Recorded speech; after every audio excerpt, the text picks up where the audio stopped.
நான் ஒரு serial killer. இதுவரைக்கும் 12 பெண்களை கொன்னிருக்கேன். ஒவ்வொரு வருஷமும் டிசம்பர் 31ஆம் தேதி ஒரு புது பெண்ணை பலி கொடுக்கிறதுதான் என் வழக்கம். இந்த வருஷம் மழையில தனியா நின்னுகிட்டு இருந்த ஒரு பொண்ண என் வீட்டுக்கு கூட்டிட்டு வந்தேன்.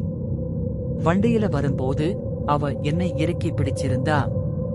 அவளோட அந்த ஈரம் சுட்டும் அழகை பார்த்து முதல் முறையா எனக்கு கொல்ல மனசு வரல. இந்த 13வது வருஷம் அவளை கொல்லாம என் கூடவே வச்சுக்கலாம்னு முடிவு பண்ணேன்.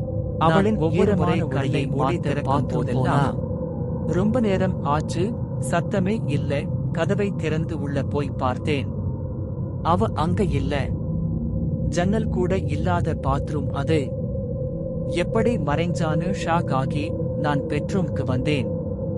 அவ அங்க என் கட்டிலில் படுத்திருந்தா. நான் மெதுவா பக்கத்துல போய் அவள் தோளை தொட்டேன். அவ தலை வெடுக்குன்னு திரும்பிச்சு. அடுத்த நொடி என் கழுத்துல நறுக்குன்னு கடிச்சு என் ரத்தத்தை வெறியோடு குடிக்க ஆரம்பிச்சா. நான் இறந்த பிறகுதான் தெரிந்தது, கெட்ட ஆண்களை வேட்டையாடுற பிசாசு இவனு. நான் அவளை என்னோட 13வது இறைன்னு நினைச்சேன். ஆனா நான் அவளோட 1039வது இறை. அவ பல நூற்றாண்டுகளா ஆண்களை இப்படித்தான் கொல்றா. நீ செத்துட்டேன்னா இப்போ எப்படி பேசுறேன்னு நீங்க யோசிக்கலாம். அவ என் தலையை தவிர என் உடம்புல இருக்கிற எல்லா பாகத்தையும் தின்னுட்டா. என் மூளை மட்டும் வேலை செய்யுது.